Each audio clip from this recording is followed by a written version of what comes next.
6장 18절부터 20절의 하나님 말씀을 우리 한 목소리로 말씀을 읽도록 하겠습니다. 우리 다 같이 말씀을 읽도록 하겠습니다. 자, 시작. 모든 기도와 간구를 하되 항상 성령 안에서 기도하고 이를 위하여 깨어 구하기를 항상 힘쓰며 여러 성도를 위하여 구하라. 또 나를 위하여 구할 것은 내게 말씀을 주사 나로 입을 열어 복음의 비밀을 담대히 알리게 하옵소서 할 것이니 이 일을 위하여 내가 쇠사슬에 매인 사신이 된 것은 나로 이 일에 당연히 할 말을 담대히 하게 하려 하심이라. 아멘. 네, 우리 주님 사랑하시는 분들 아멘으로 주님께 영광 돌리시기를 바랍니다. 여러분, 성경에 나와 있는 말씀과 여러분들의 삶이 얼마나 많이 연관되는지 모르겠습니다. 우리는 이렇게 고백하죠. 나는 죽었고 예수님은 살았다. 근데 정말 우리가 그것은 머리로는 생각으로는 이해를 하고 있지만 정말 우리가 죽어봤냐라고 했을 때는 그렇게 쉽지가 않습니다. 저는 개인적으로 이제 앞으로 지금 7번째이기 때문에 93번이 남았는데 건축을 하면서 너무나 많은 큰 은혜를 개인적으로 경험을 했습니다. 옛날에는 정말 이렇게 표현할 때 너무 힘들어서 얘기를 했고 지금은 그것이 은혜인 줄 알고 제가 7번째 얘기를 하는 거예요. 100번을 제가 약속했어요. 100번. 그래서 7번째이기 때문에 앞으로 93번은 더 이 예화를 쓰게 될 텐데 건축을 하면서 저는 성경에 나오는 말이 내가 생각하는 거하고는 전혀 다르다는 것을 경험을 했습니다. 옛날에는 성경에서 두려워하지 마라. 내가 너와 함께함이니라 라고 하는 말씀을 이렇게 해서 그랬죠. 시험 보려고 하는데 가서 시험 볼 때 두려워하지 말아야지. 주님이 함께 하시니까 두려워하지 말고 시험 잘 봐야지. 이 정도 생각했어요. 이 정도로. 근데 교회를 건축하면서 엄청난 무게가 저한테 오면서 그리고 제가 여러분들한테 고백한 것처럼 10시에 테니스를 치다가 그때 처음 내 생에 그런 일을 경험하지 못했던 건데 한 번도 경험하지 못했는데 밑에서 저를 뭔가 붙들기 시작을 했고 제가 전혀 움직일 수 없다는 걸 알았고 호흡하기도 힘든 걸 알았고 손가락 하나 움직이는 것도 못하고 세포가 다 죽는 것을 경험하면서 정말 이 두려움이라는 게 뭔지 영적 두려움이 뭔지 어떻게 해야 될 수가 없다는 것을 내가 알게 됐어요. 그때요. 그러니까 테니스를 치다 갑자기 이렇게 그 낮에 그런 경험을 했는데 이게 어떠한 방법으로 나를 이 두려움을 이겨낼 수 있는 게 아무것도 없더라고요. 막 그래서 주기도문을 생각하려고 하는데 주기도문도 생각이 안 나는 거예요. 그 두려움이 너무 강렬하게 왔을 때 제가 그때 그 두려움에 대해서 그냥 탁 떠오른 게 사망의 음침한 골짜기를 다닐지라도 이 말씀이 확 다가오면서 시편 23편을 여호와는 나의 목자시니 내게 부족함이 없으리로다. 이 성경을 갑자기 암송을 하면서 갑자기 온몸이 조금씩 풀리기 시작하는 거예요. 저는 그때 지옥을 가는 게 어떤 거구나. 이 두려움은 우리가 시험 보는 앞에 두려움 또는 앞으로 암에 걸릴 두려움 이런 거하고 전혀 여러분 상상할 수 없는 두려움이더라고요. 제 경험을 해보니까 너무나 큰 두려움을 겪은 거예요. 저는 그 두려움을 겪으면서 그 두려움이 저를 뭘 만나게 했냐면 다시 예수 그리스도의 십자가 앞에 엎드리게 했습니다. 다시 원론적으로 십자가 앞에 돌아갈 수밖에 없는 저를 만들어서 그때 저는 죽었고라는 단어를 경험하게 됐고 그때 또한 내가 두려워하지 말라 내가 너와 함께하니라는 말씀을 정말 삶 속에서 제가 이렇게 경험을 하게 됐어요. 그리고 나서 그 다음에 제가 변화된 건 뭐냐면 놀랍게 담대해졌다는 거예요.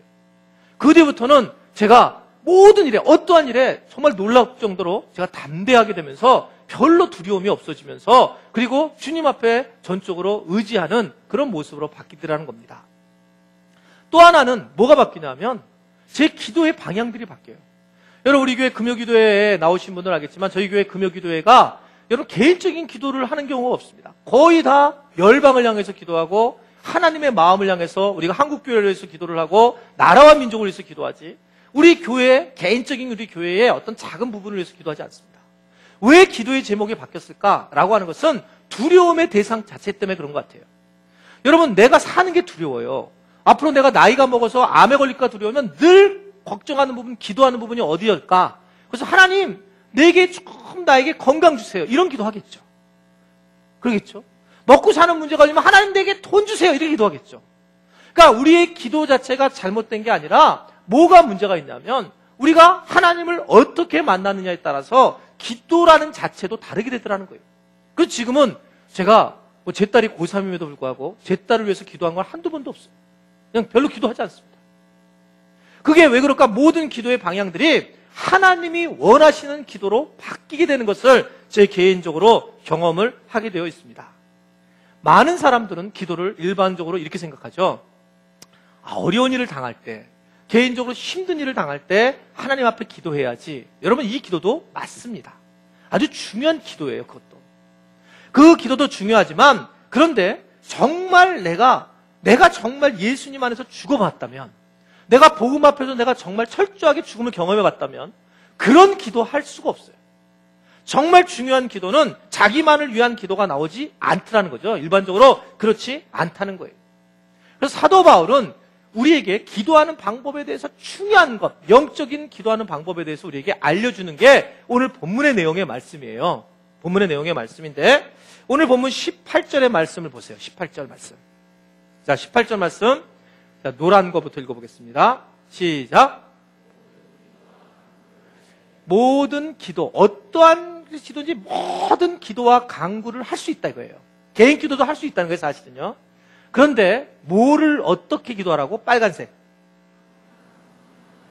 중요한 건 항상 성령 안에서 기도하라는 거예요. 기도를 해야 되는데 왜 기도가 우리가 지금 문제가 되느냐라는 것을 정확하게 바울이 진단하고 있는 거예요. 나는 기도하는 거 되게 힘들어. 나는 기도하는 거 응답받은 적이 없어. 기도하는 사람들은 오히려 난 무서워. 나는 기도 싫어. 그렇게 된 이유가 있단 말입니다. 그렇게 된 이유가 있는데 그것은 모든 기도를 하는데 네가 성령 안에서 기도해야 되지. 네 생각을 가지고 기도하면 우리는 정신 수양을 하는 거예요.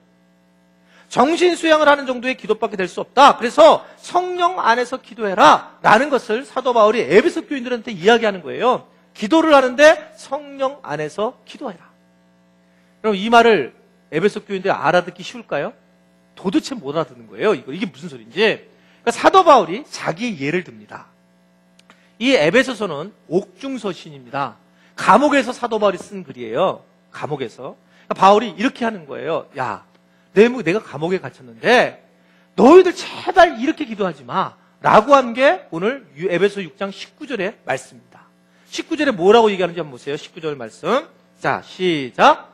또 나를 위하여 구할 것은 내게 말씀을 주사 내 입을 열어 복음의 비밀을 담대히 알리게 하옵소서라고 기도해줘라. 무슨 기도라고 하냐면 나를 위해서 구할 것은 내게 말씀을 좀 주셔서 내게 입을 열어주셔서 복음의 비밀을 담대하게 알리도록 그렇게 기도 좀 해줘. 이렇게 지금 이야기하고 있는 거예요. 여러분, 지금 바울은 감옥에 갇혀 있습니다. 감옥에 갇혔으면 일반적으로 교인들이 기도하려면 어떻게 기도합니까?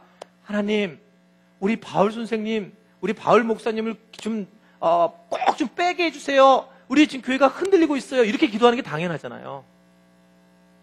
당연하잖아요. 여러분, 제가 만약에 감옥에 갇히면 여러분 기도 어떻게 할 거예요?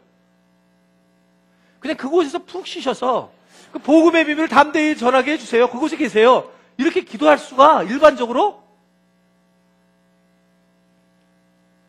내가 감옥 안 가는 게 낫지. 내가 아무 감옥을 안 가는 게. 그렇게 하는 게 일반적인 거죠. 일반적인 기도를 자기 교회 담임 목사를 위해서 기도할 때도 목사님을 좀 빨리 하나님 빼주십시오. 이렇게 기도하는 게 전체가 모여서 기도하는 게 그게 기도죠. 일반적으로는 그렇게 기도할 수밖에 없는 겁니다. 근데 바울이 뭐라고 그러냐면 그렇게 이 사도 바울이 감옥에서 잘 있고 그리고 따스하게 좋은 사람 만나서 편하게 있게 해주십시오. 그렇게 기도하지 말아라. 이렇게 지금 얘기하고 있는 겁니다. 바울이. 그렇게 기도하지 마. 그러면서 아주 강렬하게 부탁을 하는 거예요. 그런 기도를 하지 말고 왜 이렇게 기도하지 말라고 그렇게 얘기를 할까? 왜 바울이 복음의 비밀을 담대히 알리게 하고 그리고 내게 말씀을 주셔서 말씀에서 승리하게 해달라고 그렇게 기도할까? 그러면서 감옥에 더 있게 해달라고 부탁하는 기도를 왜 너에게 할까? 여러분, 그 이유가 20절, 오늘 본문 20절에 말씀이 있습니다. 20절을 보세요. 20절 시작. 나로 이 일에 당연히 할 말을 담대히 하게 하려 하심이라. 아멘. 여러분, 이게 뭐냐면 이 일을 위해서 내게 지금 무슨 상황이 쇠사슬에 매인 상황을 만들어줬다, 그렇게 지금 말씀을 하고 있으면서 나로 이 일에 대해서 당연히 할 말을 담대히 하게 하려 한다, 이렇게 얘기하고 있는 거예요. 여러분, 무슨 소리입니까? 이 바울이 왜 이렇게 감옥에 갇혔을까?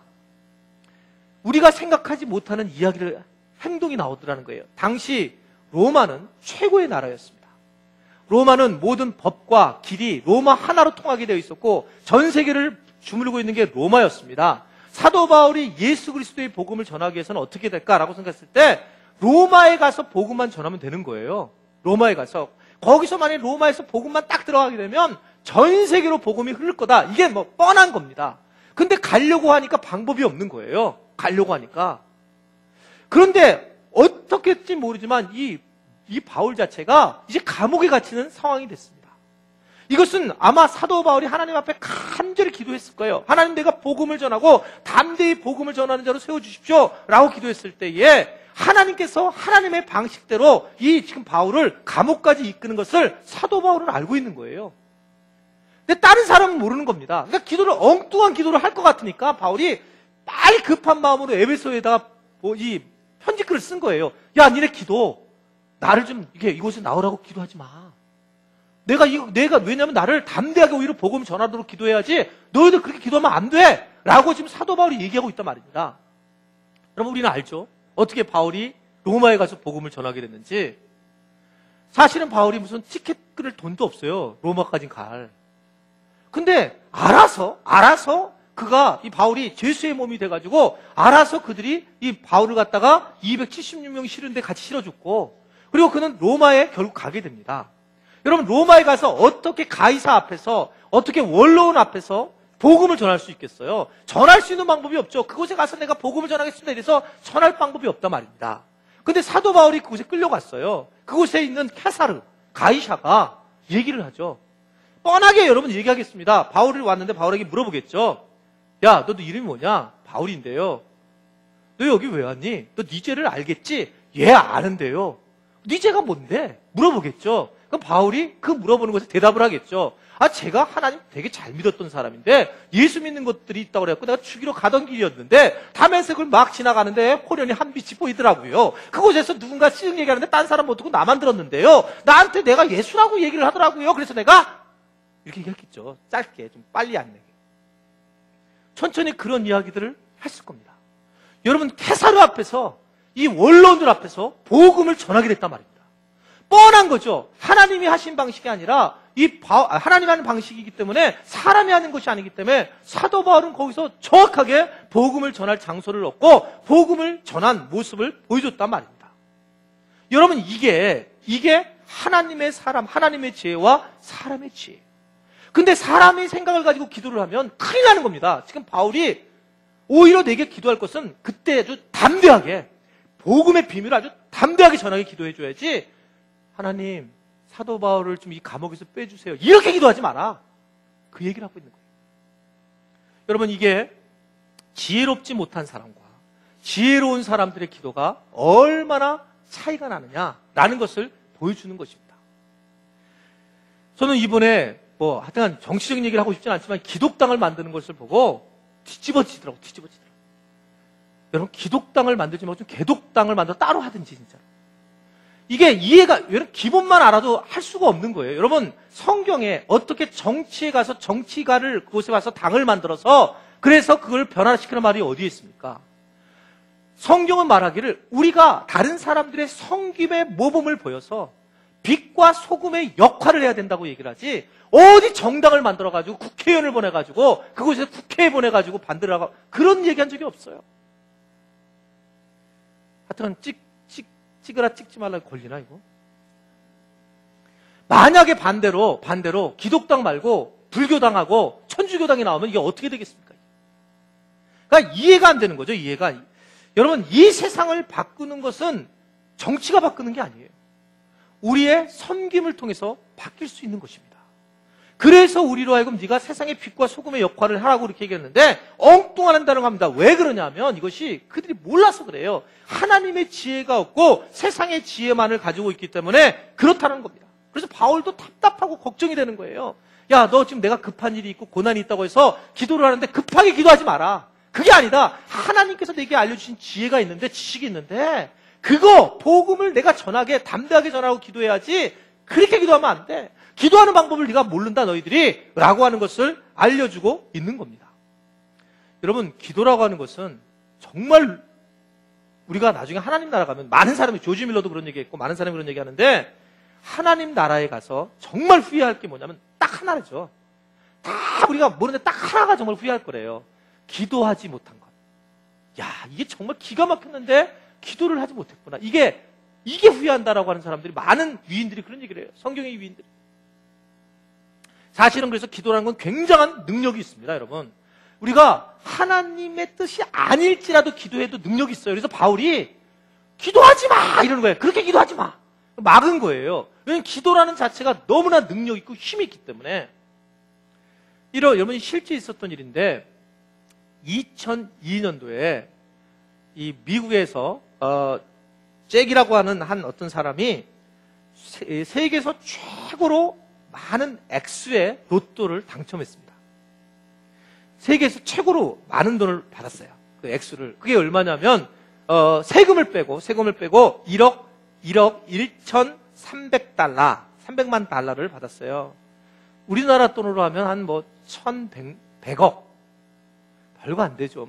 우리는 다른 사람, 우리한테 110원 있으면 좋아도 그냥, 별거 아닌데, 하여튼 1,100억이 당첨이 됐습니다. 이분이 크리스찬이었어요. 성탄절날 당첨이 됐습니다. 성탄절 전에 간절히 기도했어요. 로또 당첨해달라고. 주님이 응답하셨어요. 그래서 이분 할렐루야에서 1,100억을 당첨이 되고, 이분이 11조를 했을까요? 안 했을까요? 했어요. 저는 그 교회 담임 목사 되고 싶어요. 11조를 했습니다. 중요한 건 11조를 한 거예요. 1,100억에 11조면 얼마예요? 얼마나 좋았을까? 하여튼간 11조를 했어요. 왜냐면 성탄절날 된 거예요. 이분 성탄절날. 그러니까 너무나 감동을 받은 거죠. 자, 성탄절날 돼가지고 이분이 그래서 이걸 받아서 응답을 받았습니다. 그래가지고 이걸 돈을 쓸 데가 없는 거예요, 이 사람이. 그래가지고 이 돈을 쓸까 어떻게 고민하다가 어떻든 이걸 쓰게 되면서 결국 쓸 데가 없으니까 결국 마약을 하게 되고 또 술을 먹게 되고 도박을 하면서 다 탕진을 하고 3년 뒤에 그가 실제적으로 재활센터로 강제 입원을 하게 됩니다. 근데 더 큰 문제는 뭐였냐면 그에게 손녀가 있었어요. 손녀가 15살짜리였습니다. 이 아이에게 너무나 손녀가 예쁘니까 가진 게 돈밖에 없으니까 돈을 주당, 그러니까 일주일에 한 번씩 돈을 줬는데 돈을 얼마를 줬냐면 일주일에 500만 원씩을 용돈을 줬어요. 500만 원. 일주일에. 500만 원이에요, 500만 원. 일주일에 500만 원을 이 15살짜리 아이가 어떻게 쓰겠어요? 학교를 가지 말라는 얘기지. 그래서 학교를 아이가 자퇴를 하고 남자친구를 만나고 결국 마약에 빠지고 결국 이 아이가 2년 만에 이 사람이 재활센터 들어가기 1년 전에 2년 만에 그것도 성탄절날 2년 되는 성탄절날 길거리에서 객사를 하게 됩니다. 손녀가. 이 사람은 나중에 하나님 앞에 큰 자기의 죄를 고백을 해요. 여러분 어떻게 생각하면 세상 사람들이 보면 최고의 응답을 받았다고 보이지만 실제적으로 이 사람은 최악의 사건을 경험하게 된 겁니다. 왜냐하면 기도를 잘못했기 때문에 그렇다는 거예요. 이게 우리가 분명히 알아야 될 것은 또 이런 얘기를 하면 그래도 나는 한 1,000억 정도 한번 받다가 객사해도 그러고 싶은 그런 분들 계시잖아요. 우리가 얼마나 우리 마음에 그런 마음을 많이 갖고 있는지. 여러분 우리가 생각하는 것이 너무 달라요. 성경은 뭐라고 했냐면 생각 자체가 영적 전쟁이라고 얘기를 하고 있어요. 영적 전쟁. 우리는 기도를 하는 게 영적 전쟁이 아니라 기도를 하되 하나님의 뜻에 맞는 기도를 하느냐 내 자아 중심의 기도를 하느냐. 이 차이가 영적 전쟁이라는 거예요. 이 부분이 굉장히 심각한 문제라는 얘기입니다. 여러분 하나님의 뜻을 아는 것은 우리가 어떻게 할 수 있을까? 사도 바울은 도대체 어떻게 알았지?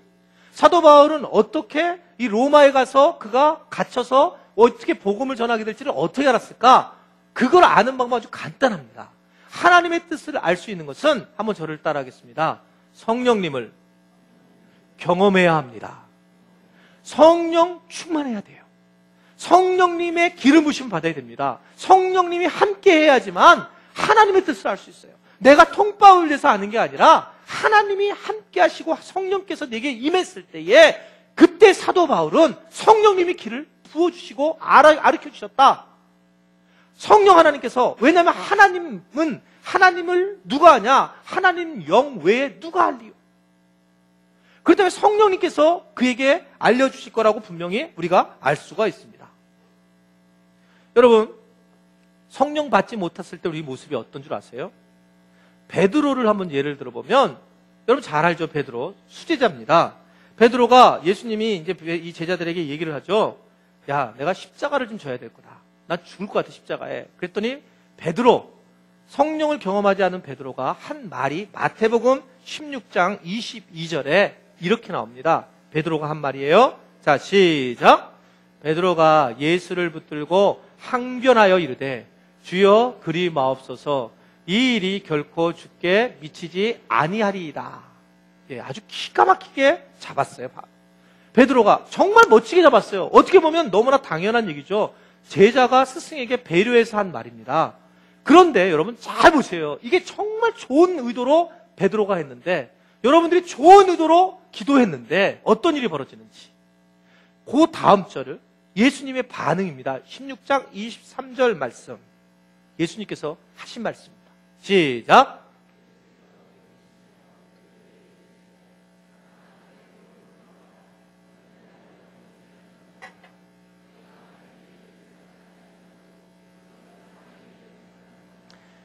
여러분 너무 심각하지 않습니까? 예수님께서 하신 말씀은 사탄아 물러가라는 거예요. 이게 사탄이래요. 베드로가 기껏 한 말 하니까, 그리 마옵소서, 주님 그러시면 안 됩니다. 이렇게, 선생님 그러면 어떻게 힘들어서 안 돼요. 이렇게 얘기를 했는데, 예수님이 하신 말씀은 사탄아 물러가라. 나를 넘어지게 하려고 하는구나 라고 하면서 영적인 문제인 것을 말씀하시면서, 하나님의 일을 생각하지 아니하고 사람의 일을 생각한다. 너는 네 일만 생각하는구나. 베드로가 책망받은 만한 일이 아님에도 불구하고 사람의 생각만 했다는 것에 대해서 사탄이라는 소리를 듣습니다. 여러분, 지금 문제는 온 인류가 마귀의 손에서 공격을 당하고 있는 그 상황에 구원받느냐 못 받느냐 그런 문제에 있는데, 사람의 생각만 하고 있어요. 자기 생각만 하고 있단 말입니다. 하나님의 구원의 계획에 대해서, 이것에 대해서 베드로는 전혀 모른다는 거죠. 왜 모릅니까? 베드로가 성령을 받지 못했기 때문에 그래요. 그러니까 엉뚱한 얘기를 하고 있는 겁니다. 엉뚱한 열심을 하고 있단 말입니다. 사탄에게 이용당하니까 예수님께서 이걸 엄하게 책망을 하는 장면이 오늘 본문의 말씀이에요.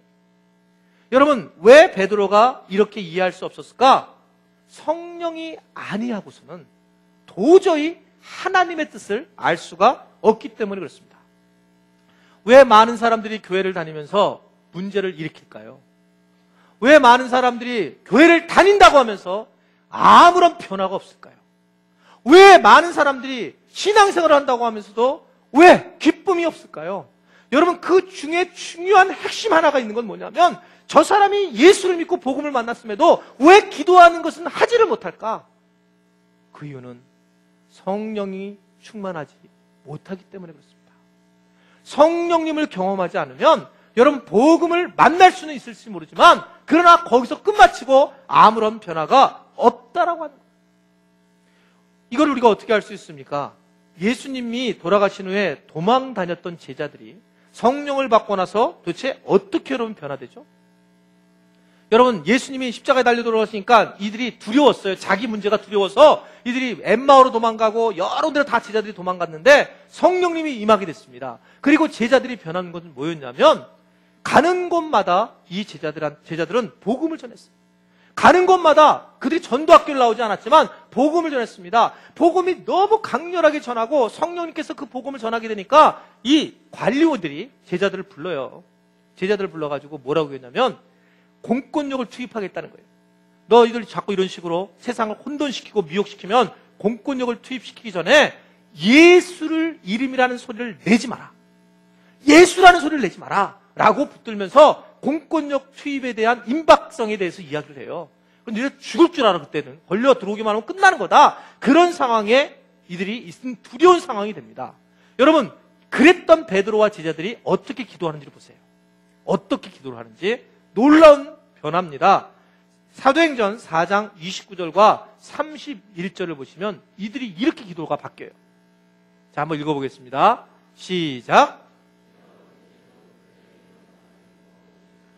또 종들로 하여금 담대히 하나님의 말씀을 전하게 하여 주시옵고 손을 내밀어 병을 낫게 하시옵고 표적과 기사가 거룩한 종 예수의 이름으로 이루어지게 하옵소서 하더라. 빌기를 다음에 모인 곳이 진동하더니 무리가 다 성령이 충만하여 뭐라고요? 하나님의 말씀을 전하니라. 아멘. 예수의 이름으로 이루어지게 하옵소서. 이들이 벌벌벌 자기 문제로 떨던 사람이었는데 성령이 임하면서 자기 문제를 벗어나서 이들이 예수의 이름을 드러내는 사람으로 바뀌는 장면이 오늘 우리에게 주시는 그런 놀라운 이야기입니다. 여러분, 일반적으로 이런 상황이 되면 공권력 투입이 온다. 이런 상황이 되면 뭐라고 기도하겠습니까? 하나님, 그들의 눈을 막아주시고 가능한 공권력을 하나님 없어지게 하시고 혹시 그곳에 예수 믿는 사람이 있어가지고 해결하게 해주시옵소서. 절대로 우리한테 해를 미치지 못하게 해주시옵소서. 이게 우리의 기도잖아요. 일반적으로 우리는 이렇게 기도할 수밖에 없는 자들이잖아요. 그런데 성령이 임하고 난 다음에 이들이 뭐냐면 주의 이름이 높여지게 하시고 도리어 가는 곳에 가서 귀신을 내쫓고 그리고 병자들을 낫게 할 텐데 오히려 그렇게 하게 하시고 그랬을 때는 예수 그리스도 이름만 드러나게 해주십시오. 아멘이세요? 이렇게 바뀐 거예요. 제자들이 이렇게 놀랍게 바뀌게 되더라 말입니다. 그리고 나서 이들이 결국 그러면 정말 잘 되느냐? 아니요. 이들은 실제적으로 엄청난 고난을 기도 후에 고난을 당합니다. 사도행전 5장 40절과 41절을 보면 이렇게 고난을 당해요. 자, 다시 한번 보겠습니다. 시작. 사도들을 불러들여 채찍질하며 예수의 이름으로 말하는 것을 금하고 놓으니 사도들은 그 이름을 위하여 능욕받는 일에 합당한 자로 여기심을 기뻐하면서 공회 앞을 떠나니라. 아멘. 아멘. 이렇게 제자들이 왜 이렇게 변했을까요? 여러분, 제자들이 완전히 뒤집어진 겁니다. 완전히 바뀌었단 말입니다. 우리가 잘 아는 제자들이 도대체 바뀐 이유가 뭘까? 그 이유는 딱 하나였습니다. 성령을 받은 거예요. 성령이 충만해진 겁니다. 성령을 받고 이들이 놀랍게 변화가 된 거라는 거예요. 여러분, 나는 왜 아무것도 예수 믿고도 변화가 되는 게 없을까? 아주 간단해요. 나는 왜 맨날 고모양곡거릴까? 나는 기도를 하는데 왜 기도가 안 될까? 성령 안에서 기도를 하지 않으면 여러분 기도가 힘이 들죠. 성령 안에서 기도할 때에는 상상할 수 없는 하나님의 지혜가 나온다는 겁니다. 여러분, 세상 사람 사는 사람들의 목적은 열심히 사는 사람이 최고예요. 열심히 사는 사람. 그래서 열심히 살아서 그 사람이 세상에서 높은 지위에 올라가면 그 사람은 정말 멋있는 사람입니다. 그런데 믿음의 사람들은 최고의 목표는 뭐냐면 성령을 받는 거예요. 성령을 받으면 모든 게 끝나는 겁니다. 나는 기도하고 싶은데 기도하는데 내가 오늘부터 기도해야지. 기도! 안 되는 이유는 성령이 주시지 않는 기도는 안 되는 거예요. 그러니까 막 열심을 내서 나올 수 있죠. 새벽 기도도 1, 2년은 열심히 다닐 수 있어요. 얼마든지 자기의 열심으로 다닐 수 있습니다. 성령 없이 다닐 수 있어요. 그런데 어느 날 지치죠. 그리고 새벽 기도를 내려놓고 그리고 점점적으로 깊이 수렁에 빠지는 겁니다. 마귀에게 넘어가는 겁니다. 자기가 열심히 했기 때문에 성령님을 경험하지 못했기 때문에 그래서 믿음을 가진 사람들의 초점은 어디에 있느냐? 성령을 가져야 성령을 받아야 되고 기도를 내가 못하는 이유도 성령 때문에 그렇단 말입니다. 왜 기도를 열심히 하는데도 안 되는 이유는 바로 거기에 있어요. 내가 열심히 기도하면 5분을 기도 못해요. 그러나 기도의 능력은 하나님의 뜻대로 구하는 거예요. 하나님이 원하시는 뜻대로 구하는 거예요. 그래서 요한일서 5장 14절을 보면 이렇게 말씀을 합니다. 보세요. 시작. 그를 향하여 우리의 가진 바 담대한 것이 이것이니 그의 뜻대로 무엇을 구하면 들으심이니라. 아멘. 그의 뜻대로 무엇을 구하든지 들으신다. 여러분, 기도는 그래서 하나님과 우리가 하나가 되는 중요한 길이기 때문에 사탄이 복음을 만나는 것을 방해하는 것이 아니라 기도하는 부분, 하나님과 우리가 하나가 되는 부분, 기도를 하면 우리가 승리하기 때문에 기도를 못하게 하는 거예요. 우리를 예수를 아는 것을 막는 게 아니라 예수의 이름을 드러내는 걸 막는 거예요. 그렇기 때문에 사탄이 여기가 목표입니다. 기도를 못하게 하고 숨통을 막아버리는 거예요. 우리의 숨통을 막아버리는 겁니다. 그래서 예수는 우리가 믿고 교회는 나오지만 기도는 안 된다. 이런 것이 우리에게 생각을 가지고 있단 말입니다. 여러분 그런 생각하죠? 기도 되게 힘든 건데? 그런 마음을 가졌다면 이미 마귀가 여러분들의 영혼 속에 침투한 겁니다. 기도는 쉬운 거예요. 쉬운 겁니다. 기도는 우리가 내가 해서 그렇지, 기도는 성령 하나님께서 내게 임했을 때 기도하는 것이 쉬운 거예요. 왜냐하면 여러분 잘 생각해 보세요. 복음이라는 걸. 예수님이 이 땅에 오셔서 하나님과 우리와의 관계를 회복시켰습니다. 우리 안에 성령님이 임하게 하셨어요. 왜 성령님이 임하게 하셨을까? 이것은 하나님과 우리를 하나게 되게 하고 연결하기 위해서 기도하게 하셨다라고 하는 겁니다. 그것의 예가 어디 있냐면 예수님이 십자가에 달려 돌아가셨을 때에 지성소와 성소 사이에는 휘장이 찢어졌습니다. 하나님과 만나기 어려웠던 그 상황에 예수 그리스도의 이름을 통해서 휘장이 찢어지면서 우리는 하나님과 직접 예수의 이름을 가지고 만날 수 있게 만드셨다는 걸 여러분 믿으시기를 바랍니다. 기도란 말입니다. 기도. 그냥 기도예요. 우리가 하나님을 만났다는 것은 기도로 만나는 거고, 근데 기도는 우리가 마음먹어서 하는 게 아니라 그냥 우리가 복음의 삶을 사는 것이 기도예요. 오늘부터 기도해야지 이렇게 마음먹어서 되는 게 아니라 예수를 만난 사람들은 당연히 기도의 삶을 살아가는데 내 마음을 가지고 기도하는 게 아니라 하나님의 뜻, 주 안에서 주님의 뜻 안에서 기도할 때에 엄청난 놀라운 일이 일어나게 된다는 것입니다. 여러분, 기도는 쉬운 것입니다. 그래서 어느 누구나 할 수 있어요. 어린아이도 살인마도 또한 그 누구도 예수님을 믿고 구하는 사람들은 다 기도를 할 수가 있습니다. 그런데 우리가 예수 믿는 것이 기도라고 하는데 우리는 마귀가 우리를 속였냐면 기도하는 거 어렵다. 기도하는 거 정말 어렵다라고 우리를 속이고 있고 우리를 마귀가 빼앗아가는 걸 모르고 있단 말입니다. 마귀가 그걸 빼앗아가고 있는 걸 우리가 모르고 있어요. 여러분, 우리 집안에서 누군가가 매번에 들어와서 만약에 뭔가를 훔쳐가고 있어요. 그럼 여러분 가만히 있을 사람이 어디 있겠습니까? 우리가 집에 있는 물건들을 누가 훔쳐가면 어떻게든 그걸 철동같이 막으려고 하는 게 우리의 모습이잖아요. 여러분 그런 사람들이 속 좋은 사람이 아유 가져가지 조금씩 가져가도 돼. 아유 이런 사람이 있겠습니까? 내 가정 안에 무엇인가 있는데 누가 훔쳐간단 말입니다. 여러분 이게 우리는 그냥 어느 날 우리가 기도라는 게 쉽다는 것은 뭐냐면 그냥 호흡이잖아요.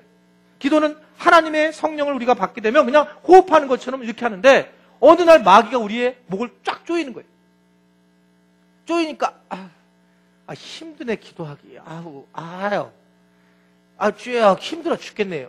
그랬더니 옆에 봤더니 옆에 사람도 쪼여 있어요. 너도 쪼였냐? 기도 힘들지? 나도 기도 힘들어. 쟤도 힘드네? 다 힘드네? 기도 힘든 거구나. 이걸 물리쳐야 되는데 기도가 힘든 거로 마귀가 딱 정리를 해가지고 주변 사람 보니까 그럼 안 한 사람은 저 사람은 좀 괜찮아. 저 사람 우리랑 다른가 봐. 이러고 속임을 당하는 거예요. 여러분 기도는 본질적으로 쉬운 겁니다. 기도는 원래 쉬운 거예요. 기도 안 하기가 힘든 거예요. 기도가 원래 쉬운데 우리를 속인단 말입니다. 그래서 우리는 여러분 생각해 보세요. 왜 기도가 어렵고 잘 안 될까? 그랬을 때 왜 우리는 가만히 있냐는 거예요. 마귀가 난리치는데 왜 우리는 가만히 있느냐? 젖먹던 해서라도 우리가 누가 목 누르면 그냥 2단으로 돌려차기 해서 끝나지 않겠습니까? 어떻게든 확 밀어내지 않겠습니까? 밀어내는 것 자체가 기도의 시작인데 우리는 그걸 못하고 있는 거예요. 이걸 못 밀어내고 있단 말입니다. 영적인 숨이 막히면 가만히 있습니다. 왜냐하면 마귀에게 속기 때문에 그렇습니다. 오죽하면 오늘 사도 바울이 뭐라고 오늘 결론을 지읍니까? 깨어 구하기를 항상 힘쓰라는 거예요. 제발 좀 깨어 있으라는 겁니다. 너에게 그런 축복이, 기도라는 축복이 왔는데 마귀에게 완전히 당하고 있는데 깨어 구하고 구하기를 항상 힘써라 라고 그렇게 말씀을 하고 있습니다. 마귀는 여러분 복음을 못 만나게 하는 게 아니라 말씀을 드렸습니다. 기도의 무기를 빼앗아 가려고 하는 거기 때문에 속으면 안 된다는 겁니다. 진리를 안 사람들은 기도할 수 있는 사람이에요. 예수님이 그냥 열어주셨기 때문에 하나님의 얼굴을 볼 수 있기 때문에, 그렇기 때문에 하나님 앞에 그냥 편하게 만나는 게 기도의 사람들입니다. 그냥 하나님 복음을 만난 사람은 그냥 기도의 사람이에요. 우리가 숨을 쉴 때 일부러 숨을 쉬지 않잖아요. 그냥 숨이 서지잖아요. 이게 쉬어지잖아요. 이게 여러분 기도하는데 이게 숨을 쉬려고 쉬어야 돼. 이러시는 사람 있어요? 그냥 쉬잖아요. 그냥 그게. 근데 이거 툭 막혔더니 이러고 우리는 그게 우리의 삶이라고 생각하는 거예요. 그렇지 않다. 오늘 그렇게 말씀을 하고 있습니다. 여러분, 바울은 그래서 네가 성령을 받고 기도를 해야지 되는데, 기도에 대해서 네가 잘 알아야 되고 여러 성도를 위해서 기도를 해야 되고, 기도가 얼마나 중요한가. 여러분, 우리가 이러한 하나님의 뜻을 알고 하나님의 뜻 안에서 기도를 하면 우리 자신을 위해서 기도할 게 별로 없어요. 그냥 하나님의 일을 기도하면 하나님이 우리 자신의 일에 축복을 주실 거라는 걸 여러분 믿으시기를 바랍니다. 그래서 예수님이 너무 유명한 말을 하는 거예요. 너희는 먼저 하나님의 나라와 의를 구해라. 그리하면 내가 모든 걸 너에게 더해줘. 그러니까 네가 지금 내 마음에 들어와서 너는 수준이 지금 성령님이 내 안에 있고 너 안에 있기 때문에 수준이 너랑 나랑 같은 건데 같이 기도해야지. 거기서 네가 엉뚱하게 성령님을 갖다가 무시하는 기도하면 안 된다는 거예요. 그러니까 우리가 힘들단 말이에요. 기도를 이렇게 아주 개인적인 기도를 하니까. 성령님이 내게 원하시는 기도가 뭘까? 여러분, 그러면 이제 아픈 분들, 마음이 상한 분들, 열방을 향한 것들이 보이기 시작하고 그런 기도를 드릴 수 있는데, 성령님을 만나지 못하고 그냥 그렇게 살면은 매일 하는 게 기도처럼 어려운 게 없단 말입니다. 기도처럼. A.W. 토저 박사라는 사람이 이렇게 얘기를 했어요. 열심히 있는 그리스도인들이 범할 수 있는 가장 보편적인 과오는 하나님의 일에 너무 바빠서 하나님께 기도하는 것을 게을리하는 것이다.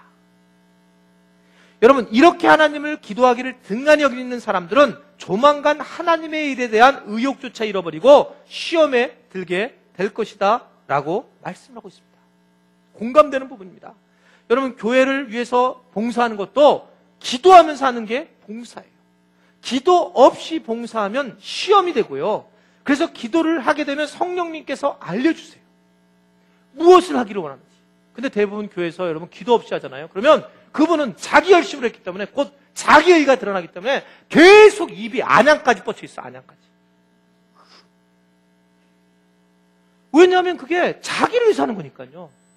그러니까 몇 개월은 버틸 수 있어요. 자기 힘으로. 점점 얼굴이 기쁨을 잃어버리죠. 근데 기도하시는 분은 이게 주님이 하신 거구나. 내가 이렇게 사는 것도 주님이 하신 거고, 오늘 이렇게 내가 예배를 드리는 것도 주님이 하시고, 내가 이렇게 섬기는 것도 주님이 하시는 거고, 내가 이렇게 돈을 쓰는 것도 주님이 쓰게 하시고 돈을 주셨구나. 그렇기 때문에 모든 것이 감사할 뿐이고 그냥 감사한 거예요.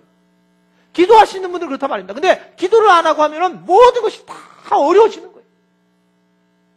여러분, 기도의 핵심적인 부분은 뭐냐면, 가장 중요한 것은 성령 안에서 기도해야 된다는 걸 믿으시기를 바랍니다.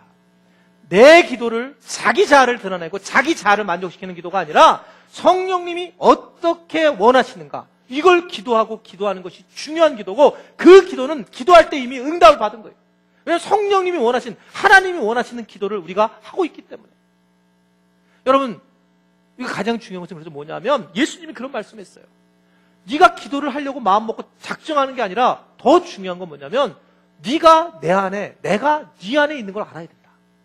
성령님이 함께하는 걸 알아야 된다, 이 얘기입니다. 요한복음 15장 7절에 보면 포도나무 비유에서 하신 말씀이 그거잖아요. 한번 읽어보세요. 시작. 너희가 내 안에 거하고 내 말이 너희 안에 거하면 무엇이든지 원하는 대로 구하라. 그리하면 이라는 게 당연하다는 거예요. 그렇게 될 수밖에 없다라고 하는 것을 말씀을 하고 있는 겁니다. 여러분, 성령님이 오신 이유가 뭘까요?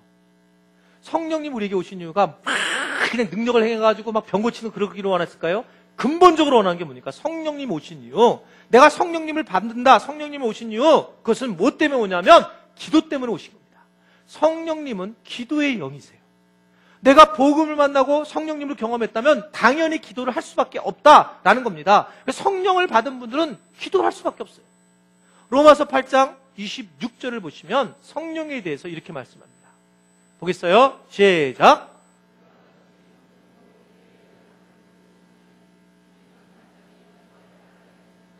성징 말할 수 없는 탄식으로 우리를 위하여 친히 간구하시느니라. 아멘.